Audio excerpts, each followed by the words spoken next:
El objetivo de Matinal es acompañar, entretener, pero también educar y hablar sobre temáticas que sin duda son importantes para nuestra sociedad, como tiene que ver la inclusión. Y uno, claro, cuando no tiene mucha relación con algunas cosas, desconoce y no sabe cómo actuar. Y el bastón blanco, que es tan importante para aquellas personas que tienen problemas visuales, hoy está conmemorando un día para poder concientizar su importancia, para poder aprender a convivir con quienes andan precisamente con estos bastones que son prácticamente sus ojos. Está con nosotros Violeta Grandón, directora técnica del Centro Educacional Coalivi, y también Edinor Pereira, es psicóloga del Centro de Educación también Coalivi, para hablarnos sobre este 15 de octubre, la celebración del bastón blanco. ¿Cómo están? Bienvenidas. Hola, muchas gracias por el espacio. Estamos muy contentas de estar acá. Sí, la verdad es que es una invitación abierta a toda la comunidad para estar con nosotros y celebrar el Día del Bastón. El Día del Bastón es una fecha significante no solo para nosotros nacionales, sino que a nivel internacional. Se celebra de 1921, en Estados Unidos comenzó y luego se hizo masivo, porque en el fondo el bastón blanco es un símbolo que tiene que ver con autonomía, con independencia, con la garantía de derechos, con los espacios que deben ser inclusivos para todos. Por lo tanto, nosotros, claro, llevamos 43 años trabajando en la Corporación Yale Limitado Visual y nuestra misión es esa y sigue siendo exactamente la misma que el primer día que llegamos acá, en Concepción.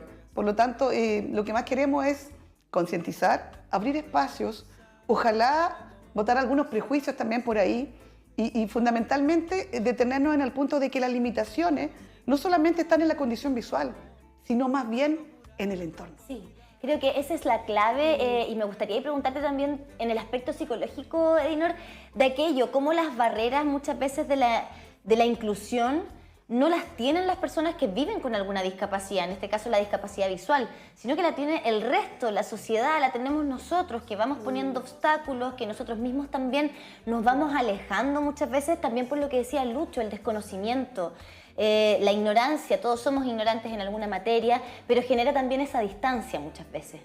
Justamente, bueno, una de las cosas de las cuales nos preocupamos desde el aspecto psicológico es empoderar también a las personas y desarrollar justamente estas capacidades, porque en el día a día una persona con el uso del bastón muchas veces se enfrenta a obstáculos que están indebidamente colocados en la calle, se enfrenta a empujones, a gente que va mirando el teléfono, y hay empujón o a veces algo que no alcanzan a distinguir, o que de pronto aparece, ¿cierto? Y puede generar algún accidente, algún golpe. Por lo tanto, las personas en situación de discapacidad están constantemente expuestas al estrés, están constantemente expuestas a la frustración de tener que explicar, de tener que contar, de tener que educar también a su entorno.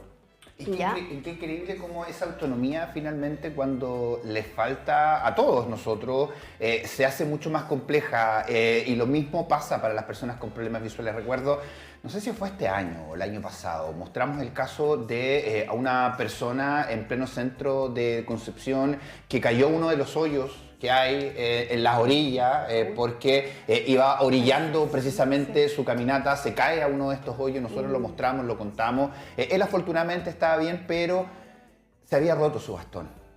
Y él no tenía para comprarse otro bastón. Parece que tal vez tenía un monto para alguna familia, para alguna persona mínimo, y él lo que más le dolía era su bastón, porque no podía comprarse otro, y estaba todo doblado, entonces más inseguridad le daba, porque no estaba como era, que cayó ahí en Lincoyán, me parece, entre Maipú y Freire, me parece que fue precisamente el accidente.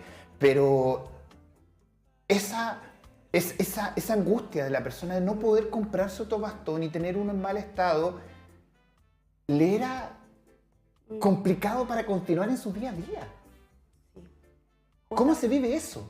Justamente el bastón representa seguridad, representa identidad, representa protección para una persona, y para poder desplazarse. Hasta hace poco, a propósito de lo que nos estabas comentando, atendiendo a un usuario nos comentaba una situación súper peligrosa por la que tuvo que pasar, porque él vive justamente en medio de un cruce de una autopista, ya en donde no tiene cerca ningún tipo de cruce seguro. Por lo tanto, incluso el profesor que le enseña las habilidades para desplazarse autónomamente no puede enseñarle a cruzar ahí porque sería un riesgo total para esta persona.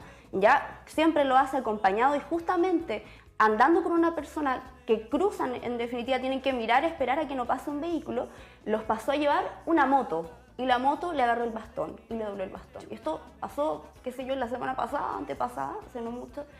Y claro, o sea, hay personas que justamente por la situación en donde viven o por el entorno vulnerable a lo mejor en el que viven, no tienen o deben asumir riesgos, efectivamente, además de lo que puede pasar en el día a día, estando en Concepción, porque algún vehículo dobló o no respetó un paro, no respetó el semáforo. Ya, por lo tanto, sí, es súper importante el hecho de cuidar el bastón. Nosotros como corporación tenemos programas en el cual se entrega un bastón, se enseña cómo utilizarlo, pero no es tampoco un objeto al que se puede adquirir tan fácilmente, ¿ya? Porque además hay que conocer técnicas, hay que dar algún tipo de instrucción antes de poder manejar. Y ahí, Verónica, para ir aprendiendo un poquito también acerca del bastón blanco en particular, ¿hay otro tipo de bastón que ocupen personas con discapacidad visual? ¿Es el mismo para todos? ¿Hay alguno que tenga más o menos tecnología? Para ir adentrándonos también en la materia. Mira, en términos de tecnología, sí, fíjate que existen. Yo nunca he tenido uno, ni he visto ninguna persona que trabaje con ellos, pero existen hoy en día, toda la tecnología que hay, algunos bastones que te indican cosas sonoras, que te indican algunos puntos, etc. Independiente de aquello, el bastón que solo por casualidad yo traje. Porque, porque algunos de ustedes pensaban que podíamos hacer un pequeño ejercicio acá muy sencillo. El bastón finalmente, lo más importante del bastón es que, como decía nuestra psicóloga, es un símbolo de protección y una distinción. Y una distinción que tiene que ver con dignidad, que eso es tremendamente importante. Porque no es solo el tener que asumir esta discapacidad visual, sino también darnos cuenta de lo que tenemos que hacer para avanzar. ¿Avanzar en qué? En todo. En la vida, en el colegio, en la universidad, en el trabajo, en el seno familiar. Por lo tanto, nuestros programas a lo que aspiran, que yo espero que lo logremos medianamente, es que nuestros jóvenes, nuestros niños, nuestros adultos mayores tengan este bastón como un apoyo que significa el respeto fundamentalmente, en primer lugar a la persona, luego a la condición. Yo traje el bastón por si alguien... Ya, para ver. Podemos hacer un ejercicio chiquitito y traje antipas. ¡Ah, buena! Un ejercicio muy corto, no va a pasar nada, no vamos a perder al conductor hoy, solo hoy. Mira. Sí, pues que es necesario poder tener esta experiencia que para uno, claro, puede ser por este segundo, por estos minutos, algo complicado, pero para quienes viven con esto todos los días, es algo que hay que aprender a respetar. Exactamente. Y es importante cómo tenemos que comportarnos en el entorno. Ya vamos a ir con eso también. El trabajo de orientación en movilidad es un proceso. Y es un proceso que tiene que ver con tiempos, con proyección y con objetivos. Uno de nuestros niños, por ejemplo, que ingresa a los 5 años, puede estar 10 años en clase de orientación en movilidad, que es muy distinto a una persona adulta que necesita hacer algo en particular. ¿Qué vamos a hacer ahora? Un ejercicio muy cortito y seguro. Vamos a caminar y yo te voy a enseñar rápidamente un par de cosas. Mira, lo que significa el bastón. El bastón, en el fondo, tú tienes que imaginarte que es una extensión de tu mano que toca el suelo. A través de nuestras manos, ¿cierto? Del sentido táctil y áptico, tú no solo percibes texturas o formas. Es como ir así, ¿o no? Tranquilo. No, pero me refiero a sí, el objetivo es como cuando uno camina así, es con el bastón, digamos. Sí, se realiza un arco. Y el arco tiene que ver con el ancho de los hombros de la persona. La mano va relativamente al centro, hay un espacio entre el antebrazo y tu cuerpo. ¿Para qué? Para que haya un espacio de protección. Lo que hace el bastón es proteger la parte inferior del cuerpo fundamentalmente, claro, por una parte. Por otra parte, te va a entregar información vibracional de las texturas. Cuando tú caminas por pasto, por tierra, por barro, tú te das cuenta, ya me puedes decir porque lo voy viendo. Pero si tú cerraras los ojos, a través de tus zapatos también te darías cuenta que es barro, que es tierra, etc. Si hay un bajo, ¿cierto? O un sobrenivel, todo eso se detecta con el entrenamiento en orientación en movilidad. ¿Qué vamos a hacer ahora? Algo muy sencillo. Vas a caminar 3 pasos hacia el frente o hacia las 12, si pensáramos en un reloj, y vamos a hacer este arco. Mira, muy sencillo. ¿Ya? Entonces, ¿qué es lo que hace el bastón? Lo que hace es cubrir la superficie por donde tú vas a pasar, cosa que sea seguro. Claro. ¿Sí? 3 pasos, ¿está bien? Sí. Vamos. Hágale. 1, 2, 3. Quédate ahí, gira o devuélvete, yo quiero que vuelvas al sillón y te sientes. Y después te saques la antipara. ¡Guau! A ver, Eso, muy sencillo. Tú conoces el espacio, es tu lugar de trabajo. Mira, donde está mi voz es donde está el sillón. ¿Con qué estás ¿Ya? tocando ahí? Conmigo. Acércate al sillón, que el bastón quede en posición completamente vertical para que estés muy cerca. Acércate tú. Y vas poniendo Ahí, el lo más bastón cerca ahí. posible, cosa que luego, ya tú estás seguro, tocas la parte de atrás y te ubicas. ¡Guau! ¿Sí? Maravilloso. Un 7. Menos que eso no. Permiso. Bueno. Oye, pero no sé si puedo decir terrible, pero la sensación de vulnerabilidad, de miedo que se siente es ¡wow! Y eso es lo que se trabaja también justamente con aquellas personas que llegan a Coalibi para poder aprender a utilizar el bastón de manera correcta, pero también a ganar esa seguridad, ¿no, Edinor? Se trabaja eso también para no tener esa sensación en el día a día. El afrontamiento del estrés, el control del nerviosismo, que en realidad tiene que ver con perder el miedo y la práctica.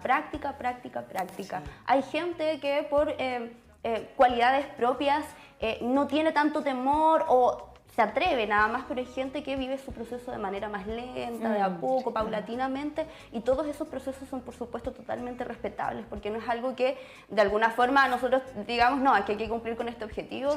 Hay factores psicológicos, emocionales, además de que si una persona, por ejemplo, en etapa adulta pierde su visión, vive todo un proceso de duelo, vive todo un tema de sintomatología, pudiendo ser depresiva, ansiosa, y por lo tanto todo eso tiene que estar regularmente estable para que la persona se atreva o tenga una actitud positiva hacia enfrentarse al mundo en verdad, porque es volver a salir a la calle, volver a aprender a cruzar, Y etc. en un mundo que no está hecho precisamente para no ver. Además, Y eso es terrible, porque claro, uno... Y ahí también es donde uno va, al vivir estas experiencias que ustedes siempre las dan, de poder ponernos por un minutito en los zapatos de una persona que esto lo vive todos los días. Yo tengo la fortuna hoy día de sacarme esto y volver a ver el mundo. Estas personas que hoy día están viviendo una ceguera, ya sea por nacimiento, hoy día lamentablemente por enfermedades como la diabetes, que está tan común, no tienen esa oportunidad. Y el mundo no está preparado, porque estamos pensando, por ejemplo, en las vallas, las podotáctiles que pusieron y que están instalando en la plaza, en O'Higgins. Pero estuvimos denunciando que una institución como Carabineros tenía puesto unas vallas papales en medio. Denunciamos también quienes tenían estos letreros afuera de los negocios. Eso ya no se ve. Como las palomitas. Sí, Claro, pero hoy día claro, afortunadamente claro. se ve menos. Sí, es verdad. Pero qué terrible eso finalmente. Y eso son cosas que hacemos nosotros. el Claro. resto. Claro, sí, claro. Sí, por Entonces ahí supuesto. está la responsabilidad también con respecto a esta materia. Y la falta de empatía también, porque al final piensa tú que la empatía es un proceso que también se construye. Se construye de manera personal, pero también se construye en sociedad y en comunidad. Y la mejor forma finalmente es que salgas un poco de tu status quo, salgas de tu diario vivir y también veas con otra perspectiva la vida. ¿Qué vamos a hacer el domingo? Esperamos que vaya, ¿cierto?, mucha gente para hacer un proceso de sensibilización, de información también. Vamos a hacer circuitos a ciegas, vamos a jugar, ¿cierto? Ahí va a estar en el primer equipo Showdown. usted, Showdown. Vamos a tener una galería de los sentidos, vamos a hacer tomas de muestra ocular para prevención también visual. Vamos a esperarlo con mucho cariño a todos. Oye, es que eso me parece fundamental porque, claro, una persona que vive con algún tipo de discapacidad, cualquiera esta sea, y nos ha tocado conocer también varios testimonios, deportistas, profesionales, personas que se desenvuelven en distintos ámbitos, y muchos de ellos se han empoderado muchísimo respecto de su propia discapacidad.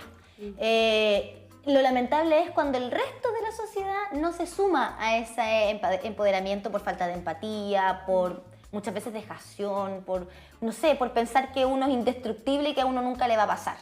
O que en su familia, afortunadamente, quizás no pasa, pero uno nadie Nunca sabe, uno nadie nunca está sabe. Entonces, finalmente, lo importante aquí es que nosotros también sepamos cómo comportarnos, por ejemplo, alrededor de una persona que utilice un bastón blanco. Muchas veces vemos en el centro de la ciudad y nos han contado, ¿no? Nos dicen, oye, no es necesario que me griten cuando me hablan, quizás tengo discapacidad visual, pero no auditiva. Oye, sí, a propósito cómo de me eso, abordan en la calle. En este poco, en los segundos que tuve, lo primero es que, claro, se te activan los oídos. O sea, tienes que confiar más en tu audición, Es que claro. independiente de la conciencia que uno tiene, inmediatamente uno va confiando en el sonido finalmente. En este caso era la voz de Camila que la trataba de vincular para saber que está, y que yo sabía que ella estaba a un lado, la voz tuya que yo sabía que estaba porque ya había visto. De hecho, sin querer caminaste hacia ella. Porque la estabas tan pendiente. entonces, a lo que voy Es inevitable. Okay. Pero qué importante eso de los sonidos, de no gritarles, Claro. de los bocinazos. O de cómo del llegas entorno. en la calle, de pronto así como abordar a Y una lo persona otro, para saludarla. ¡Hola! Apenas me pusiste, tú me dijiste, me estabas hablando y me tocaste el hombro. Yo no sabía que me ibas a tocar y fue como, igual, güey, chuta, alguien me está tocando. Entonces, llegar a lo mejor de Claro, una manera así, sí. y estoy hablando de un par de segundos y lo viví yo. ¿Cómo nos educamos entonces el resto de la sociedad para poder justamente convivir con personas con discapacidad visual y que utilizan su bastón blanco? Bueno, justamente creo que una de las cosas primordiales es saludar o avisar o anunciarse verbalmente, que la persona sepa con quién está hablando, porque también a veces nos pasa así como que me ha tocado presenciar situaciones en que alguien se acerca y dice, ¿quién soy? Como que si las personas tuvieran que estar jugando a adivinar a quién tienen al frente, o también me ha tocado conocer situaciones en las que, no sé, un abuelito en la casa está, qué sé yo, sentado y pasa la familia, alguien entra y no tiene idea con quién está. Claro. No tiene idea con quién está porque la gente en verdad hace su rutina cotidiana, entra y sale y se olvida que esta persona que no puede ver, no puede reconocer por simples pasos nada más a la persona que tiene al lado. Entonces creo que el empatizar con que esta persona no está viendo y hacer una descripción verbal, a lo mejor del entorno nuevo, si es que vamos a un lugar nuevo, de avisar si es que hay un obstáculo o llega algo o alguien ofreciendo algo, por ejemplo, saber describir esas cosas, saber anunciar, saber decir si voy a salir, si acabo de llegar, etc. Creo que eso es algo simple en realidad, pero que rompe también con el esquema cotidiano de las personas que sí utilizamos nuestra visión y que asumimos de alguna forma que el otro tiene esa información. Y que lamentablemente si no fuera por Coalivi, serían miles de personas que tal vez no tendrían acceso a este tipo de educación. Tanto quienes están sufriendo una ceguera o un problema visual, como el entorno también. Y bueno, en eso tú tocas un punto súper importante. La verdad es que a nosotros como Coalivi nos falta mucho. Nos falta mucho porque yo te puedo decir, mira, hoy yo tengo 12 personas adultas que han perdido la vista por diabetes fundamentalmente y glaucoma, que ha subido muchísimo en los últimos 10 años. Entre 50 y 84 que está Don Alguiro, que es el mayor. Tengo 2 personas que estamos atendiendo, pero tengo una lista de 20 personas que no sé si siquiera vamos a alcanzar a atender de aquí a diciembre. ¿Por qué? Simple, no tenemos los recursos profesionales, económicos para abordar aquello. ¿Y a qué responde también? A que nosotros no tenemos ningún tipo de subvención, no nosotros como Alivi, sino que a nivel nacional no existe para el área de rehabilitación, lamentablemente. Hubo un tiempo y por alguna razón administrativa y política se cortó. Por lo tanto, siempre estamos buscando recursos en función de llegar a más personas. Tengo una lista de 20 y tengo muchos otros niños y otros colegios que tampoco podemos atender. Tenemos las ganas y el compromiso, así, pero puesto 100%, pero sí nos falta mucha ayuda. Y por eso es importante la instancia de este domingo, donde van a estar justamente en la Facultad de Ciencias Químicas de la Universidad de Concepción, donde bailan los chiquillos, para que nos vayamos ubicando a un costado del foro, Sí, ¿cierto? claro. Ay, no, de la chiquilla, ¿qué Donde chiquilla? están los que patinan, los Los que bailan, los K-popers, Todo, bueno, todos sí. se juntan ahí. Es un lugar de encuentro para la familia también, así que bien elegido justamente porque es un día domingo desde el mediodía, desde las 12 hasta las 17 horas, en una jornada que además va a estar súper rico el día, Además, ya lo contábamos tempranito, claro. soleado, pero es una instancia no solo en la que podamos ir a aprender, a relacionarnos con personas con discapacidad visual, a ponernos en sus zapatos también de alguna manera con estas actividades, sino que también a hacernos socios, ¿por qué no? O socias, ustedes están captando voluntarios, captando socios, captando profesionales para que nos cuenten también de eso. Sí, estamos en campaña de socios y fíjate tú, bueno, es una campaña que de alguna manera igual lleva tiempo porque es parte de la búsqueda de recursos, como yo comentaba. Pero lo de los voluntarios es súper interesante porque estamos también tratando de abrir un espacio de voluntariado profesional. ¿Por qué? Porque como yo les comentaba, tenemos mucha demanda y pocos profesionales por los recursos, por lo tanto, si hay también alguna persona profesional que pueda colaborar con 1 o 2 horas semanales o un poco más, nos colabora y nos ayuda. Aquí es atender a las personas que todavía no podemos llegar ahí, que podemos establecer algún lazo, a lo mejor buscar red de apoyo. Por lo tanto, es todo muy bienvenido. Justamente, Violeta, con eso es súper importante porque muchos nos dicen cómo no nos financiamos de otras formas. Hay ciertos grupos etarios, como las personas mayores de 54 años, que no pueden ser beneficiadas, por ejemplo, por programas de Senadis, porque no los contempla, simplemente porque los programas están hechos hasta tal edad, ¿ya?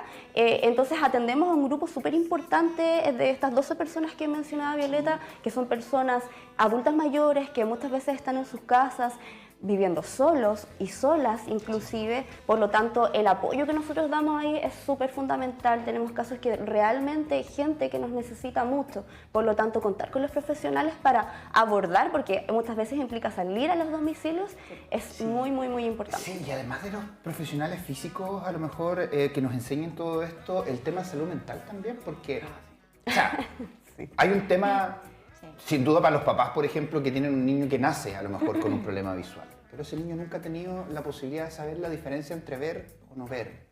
Se forma de otra manera. Es lo que uno puede sacar como broca, a lo mejor no es así. Pero la lógica también dice que hay un duelo precisamente y además la diferencia entre antes ver y después no ver. O sea, esa diferencia debe ser, pero terrible. Es el entender el mundo, pero después ya no verlo. A diferencia de alguien que nunca ha visto el mundo y que lo tiene que entender. Me imagino que hay también un apoyo y una necesidad de más psicólogos, psiquiatras que se vinculen también con este Claro, diagnóstico. porque no solo la persona necesita ese apoyo, sino que también la familia que convive con esta persona. Y ahí hablamos de cualquiera sea de los casos. Ya tanto una persona adulta que pierde su visión como de un niño o niña que nace con algún tipo de discapacidad. Porque en algunos casos, por ejemplo, nacen con remanente visual, pero en la medida que crecen, se desarrollan, se va perdiendo. Claro. Y por lo tanto eso también implica un ajuste, una aceptación, etc. Y frente a esto, ¿quiénes están ahí? Las familias apoyando, las familias luchando muchas veces con las barreras, estando presentes en las escuelas, en Coalivi, y por lo tanto también hay un desgaste, hay una demanda que nosotros también abordamos. Así es que sí, se hace muy necesario. Por eso agradecemos esta conversación, Violeta, Edinor, gracias por haber venido a Matinar Nuestra Casa. Gracias también a Coalivi por permitir participar en este tipo de instancias como la del día domingo. Ya lo saben, no se olviden, este 15 de octubre, desde las 12 en adelante, en la Facultad de Ciencias Químicas en la Universidad de Concepción, a un costado ahí del foro. Y si usted hace arreglos, tiene algún letrero, tiene algún negocio, piense también a la hora de instalarlos en las personas que andan con este bastón, que es lo necesario para que esa persona vaya teniendo esa misma necesidad que tienes tú, de poder movilizarte, de poder hacer tu vida, así que no le hagamos más difícil la vida obstaculizándole su camino, así que creemos conciencia desde ya también. Muchas gracias. No, gracias a ustedes. Gracias a ustedes. Gracias. Y los esperamos. Sí, lo esperamos el domingo. Ahí nos veremos, son las 11 de la mañana con 32 minutos.